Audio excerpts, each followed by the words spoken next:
হে বন্ধুসকল, welcome back to my our channel. তো স্বাগতম জনাইছোঁ মোৰ অন্য এটা ভিডিঅ'লৈ। আজি আপোনালোকক দেখাম মই ইৰিপুলুৰ গছ আৰু ইৰিপুলুনো কেনেকৈ পোহে।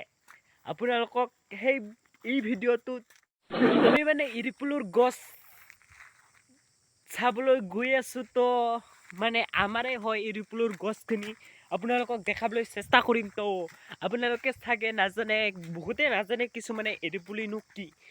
ইৰিপুলু হ'ল এটা পকা।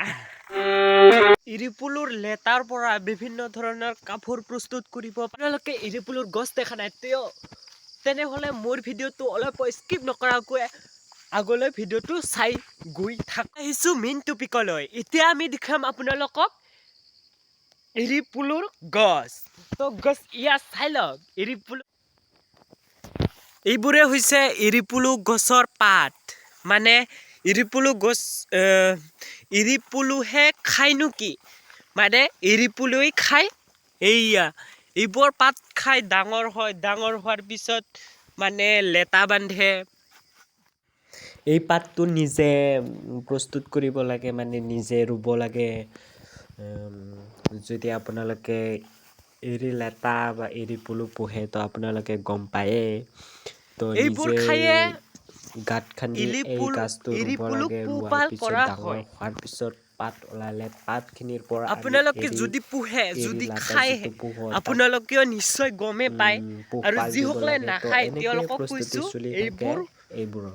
এই পাতে যিসকলে নতুন আহিছে মোৰ চেনেলত, প্লিজ মোৰ চেনেলটো ছাবস্ক্ৰাইব কৰি ল'ব আৰু কাষতে থকা বেল আইকনটো প্ৰেছ কৰি ল'ব, যাতে মই নতুন ভিডিঅ' দিয়াৰ লগে লগে আপোনালোকে মোৰ ভিডিঅ' পাই যায়। আমি ঘৰত গৈ আছোঁ। ঘৰত গৈ আপোনালোকক আমি এৰিপুলু দেখাম। তো এৰিপুলু চাই থাকিবলৈ এই ভিডিঅ'টো অলপ স্কিপ নকৰাকৈ চাই।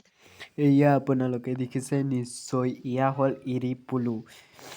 ইৰিপুলুক পাতবোৰ এনেকৈ খাবলৈ দিয়া হয়, মুঠা মুঠা কৰি বান্ধি। তো এনেদৰে ডাঙৰ হৈছে বাৰু। এইটো ডাঙৰ হোৱাৰ পিছত যিটো ধৰা পোৱা হয়, ধৰা পোৱাৰ পিছত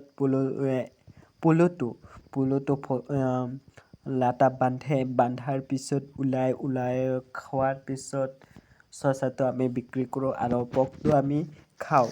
যিসকলে খাই নিশ্চয় গমেই পায়। আৰু এয়া হ'ল পাত, ইৰিপুলুৰ পাত আমি মুঠা মুঠাকে বান্ধি দিওঁ। ভিডিঅ'টো চাই ভাল পালে please like, comment, share and subscribe কৰি দিব। ধন্যবাদ।